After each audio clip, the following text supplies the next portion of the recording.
It's Donovan Everett from Cape Racing, and I'd just like to say it's an absolute pleasure to be involved with Interbet and Cape Breeders in this golf day today here at Pearl Valley.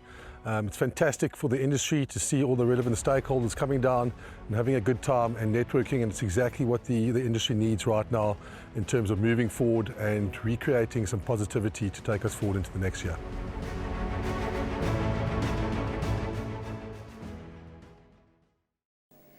We're on to race number 6, 1400 meters the trip. It's a fillies and mares, 85 handicap, 25 past 3 is the off time, and we've got a rerun for you. Sovereign Grant when finishing second, and then a few interviews lined up. Fairy Trip at the final 250, and Sovereign Grant with the blue caps gone a length and a half clear. Stingray is now trying to build into the lead as Sovereign Grant is having a look at the track and drifting all over the show, and that allows Stingray to get closer. And the last 100 meters, Sovereign Grant's just digging in. Oh, it's very close. Stingray dived on the wire just when Malcolm's Dream, yeah. I mean, she got caught wide last time and still only got beat 2 lengths. I believe 7 furlongs is her best trip. Obviously, Cole knows her very well, and I think she's a massive runner on the day. Warren, yeah, Stormy Choice working very well. Nice big filly, going over 1400. We've got Chase Majan on. Yeah, she's working at this stage. She's working very well.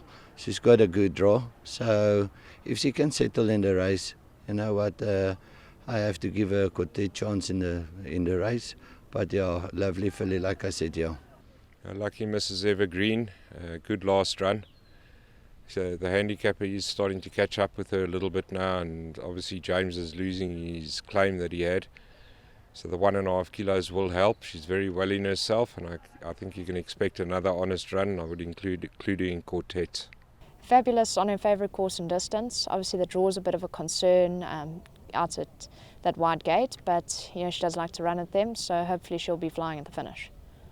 Well, race number 6, a very, very competitive fillies and mares, 85 handicap. The betting has got them 4-1 the field. Sovereign Grant 4-1, 9-2 about Fabulous, Imperious Destiny 10-1 into 8-1.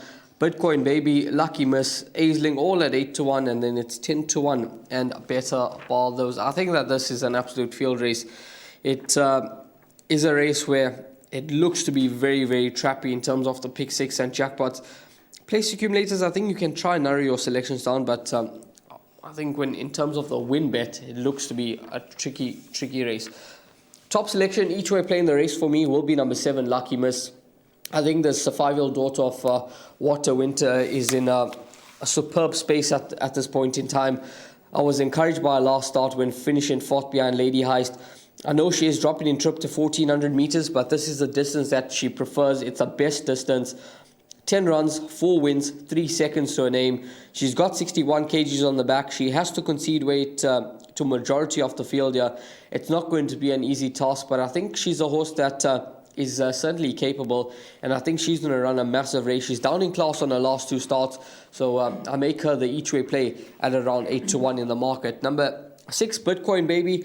I was encouraged by her last start, running 3rd behind Minogue. I thought it was a very pleasing run.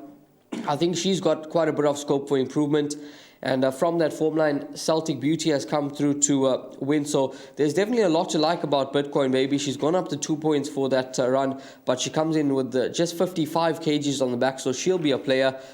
And then you've got number 12, Fabulous, who her win is better than the margin suggests. She won effortlessly last time out, and she's gone up 4 points for that. I think she can repeat the dose. She's a filly that runs very well fresh. 7 runs, 2 wins, 2 seconds. As you heard from Rachel Venica, she loves track and trip, so I make a major play. So in terms of the place accumulators, 6, 7 and 12, I'm going to be playing around those 3 numbers, but in terms of the pick 6 and jackpots, I suggest you include as many as you possibly can. Devon, race 6, how do you see it unfolding? I thought it's a very, very tricky. I'm in full agreement with you. Throw in as many as your budget allows when it comes to your jackpots and pick 6s, etc. Top 2 horses for me, I'm going with number 5, Sovereign Grant from the Mike Miller yard with Tristan Gordon aboard. I really like that last start. Was narrowly beaten on that occasion by Stingray. I just believe that this horse may have just matured enough, and I expect her to just about win. But it is an open betting race. This is currently trading at around about 4-1, 9-2. And then number 6, Bitcoin Baby. The last start was an absolute cracker, finishing 0.6 lengths behind Minogue. So what I'm going to do in this race, I'm going to box the exactas numbers 5 and 6. So I'll box exactas numbers 5 and 6. I'll take an each way bet on number 5, and I will take the swingers as well, numbers 5 and 6. But in terms of the pick 6, you have to throw in quite a few runners here.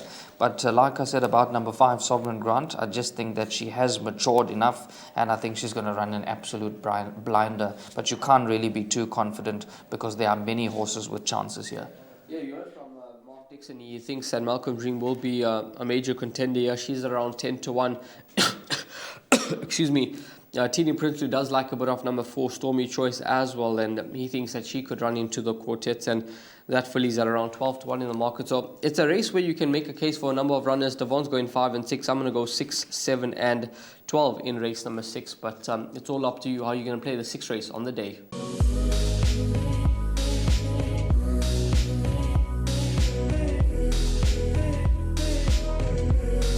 I bet with Interbet only. They're a fantastic site. I've never had any issues with them. They are very professional. There's never a problem. You deposit money, 2 seconds later it's in your account. You withdraw, which I do very occasionally, and I believe it's also 2 seconds it's in your account.